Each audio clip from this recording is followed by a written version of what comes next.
Welcome back to Unpacked with DJ. I am DJ, your favorite therapist turned wellness coach, and I helped busy women slow down, live intentionally, and live mindfully.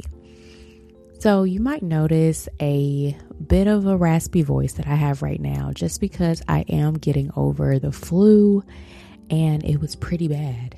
I've never had the flu before to my knowledge, but this right here, it almost took me out. So if you notice my voice, I am still recovering, still trying to doctor on myself and take care of things, but things have been kind of hectic. So I haven't had much time to slow down just because yesterday was Christmas and me and my husband hosted and we had family over, so many friends over, and it was a good time overall, but I'm definitely feeling it in my voice and my vocals are struggling today, so just bear with me.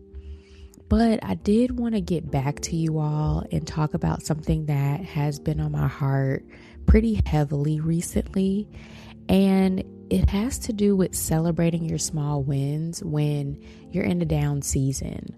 Or maybe you are at a limited capacity and not feeling like you're at full capacity. And it's really hard to appreciate the things that we're still accomplishing in that time. So as you know, I've had the flu. I've been recovering for quite some time now. And another thing also made my mood go down too. It was kind of subconscious, but the fact that my daughter wasn't able to spend Christmas with me this year was a little harder on me than I think I've given acknowledgement to.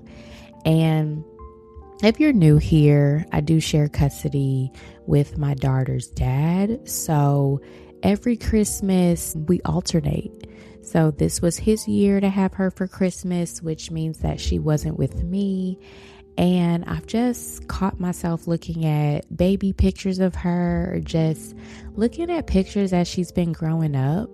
And she's 6 now. So these are definitely important moments that I do want to be able to spend with her. I wasn't able to spend this Christmas with her, but I was able to still make memories in other ways. And I noticed a dip in my mood.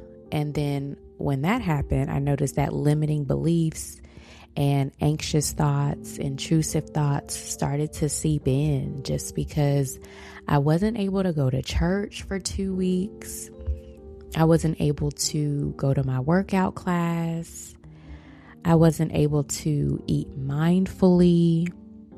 And when I say that, I literally had to eat like a rabbit, just eating crackers, eating pieces of bread, maybe some soup here and there, but I couldn't eat just the way that I was used to, or the way that I was trying to get in the habit of when it comes to eating mindfully. Every day I drink green juice. I make me a protein smoothie. I incorporate greens into a lot of my meals. I love to cook as well. So just not really being able to stand up for long periods of time and prepare food for myself or food for my family was really tough.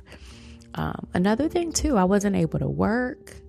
I wasn't able to go outside, so I wasn't getting any sun as well. And I just didn't realize how much these things, when they are removed, they take a toll on me.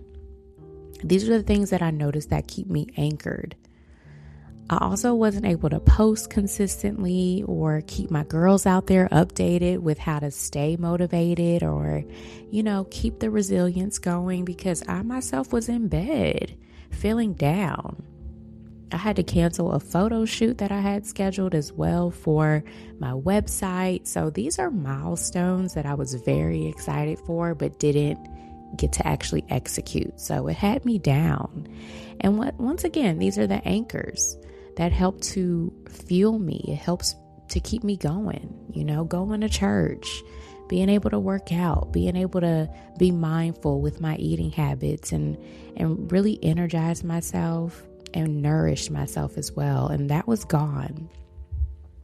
So like I mentioned before, this made me resort to anxious thoughts. I had trouble sleeping. I also started to isolate myself because I felt lonely in this as well.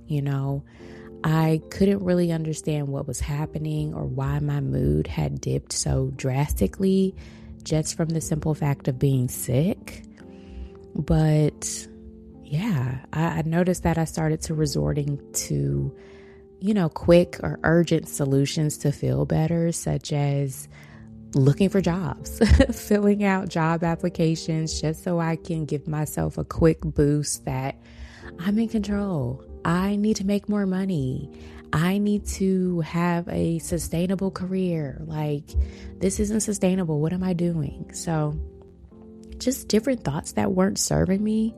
It wasn't helpful to me. It wasn't helpful to the purpose that I'm setting out on. And then at the back of my mind, and logically, I know that I'm put here to do this. So anything else would take me away from my purpose. But all of that was out the window for some reason. I really noticed that this shift wasn't helping me. It wasn't serving me. So I tried to think about, what do I need to do right now? What do I need to do in order to regulate myself, in order to center myself, become more present in this moment, and decrease those anxious thoughts that are coming up? So I pulled out my handy dandy journal and I wrote down some of the limiting beliefs that I was experiencing in terms of parenting, in terms of wifehood, in terms of finances and career and fitness and wellness, and just really being able to put on paper some of those thoughts that weren't helping me, and looking at it and asking myself, is this true or is this not true? What's likely to happen here? Really getting real with myself. And honestly, I also started listening to sermons that help me to feel still, sermons that help me to feel like God is still with me, even in moments where I might not be able to hear him, I might not be able to see him, and it just feels like he forgot about me. But I know that that's not true.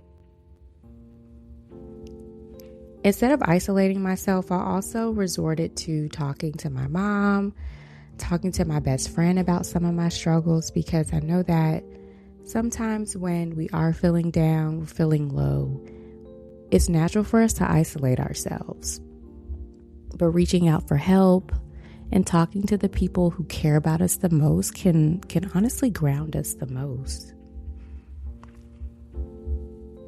So it is a funk that I'm still working out of right now because I'm still recovering and I'm not 100% yet. But I will move on to some of the wins that I had despite being in a very limited capacity season right now. I'm so excited that I still move forward to plan Christmas and host my family and friends. I even managed to cook the gumbo, which takes hours, mind you, but it was a hit. I also had us play games to celebrate everyone's 2025 accomplishments. We were able to celebrate one another and give each other so much thanks and congratulations for what we've all accomplished this year. And this allowed us to create memories that are going to last, that we get to take with us forever. Some of you may not know, but I've been sober for going on 5 months. And I'm not exactly sure how long I want to go yet, but I'm happy that I'm still holding on. But I will say it was very tempting to take a sip yesterday during the festivities, only because it was all around me. Everybody was drinking and I wanted to be included. I wanted to be able to cheers with them, celebrate with them, laugh with them. But I was, just sober me, walking around, making sure everybody was good. But I had a good time regardless. I am very proud of myself that I did remain sober while others drank around me. So this is just a true test of resilience right there. I'm still thinking of and coming up with the list of small wins that I want to celebrate during this season, just because, like I said, I'm still recovering. I'm still getting over this flu. I'm still trying to manage my emotions. But it is coming day by day, and it is getting a little more easier to quiet those anxious thoughts that I was mentioning before, and to remind myself that I'm doing a lot. I'm doing a lot. And times of rest doesn't mean failure. So I welcome all of you out there to think about how seasons where you have to sit down, you have to rest, let's try to reframe that and think of it as times where we get to reset, we get to restart, we get to recalibrate things. And it just teaches us to look at productivity from a different lens. It also teaches us what some of our anchors are. Are our anchors external? Or are they internal, more value-based? So when those anchors weren't accessible to me, such as going to church, working out, eating mindfully, I had to rely on the internal factors for myself, such as values, presence, mindfulness, creating memories. It's really hard to reframe those things and to rely on those things when you're not so used to solely relying on those things, but it's definitely worth the challenge. Hopefully this is what you needed to hear today. And I am going to be doctoring on myself more, but I will be back soon. And I look forward to talking to you soon.